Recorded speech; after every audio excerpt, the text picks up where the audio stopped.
Hey guys, welcome back to our new video. So on this video we are gonna look how we can view the gift cards on Bharatpe app. So for viewing the gift cards, just open the Bharatpe app. So after opening the app, here in the bottom right corner we can just see the rewards option right there. Just tap on the rewards option.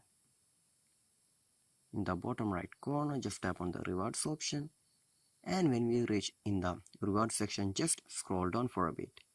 And when we scroll down in here, we can just see the gift cards right here. In here there are Flipkart gift cards, HP Pay gift card, Swiggy gift card, also the Amazon gift card. Just choosing those gift cards, we can see the vouchers right here. So this is where we can view the gift cards on your Bharatpe app. So I hope this video was useful for you. So just do like, share, subscribe to our channel. Thank you and have a nice day.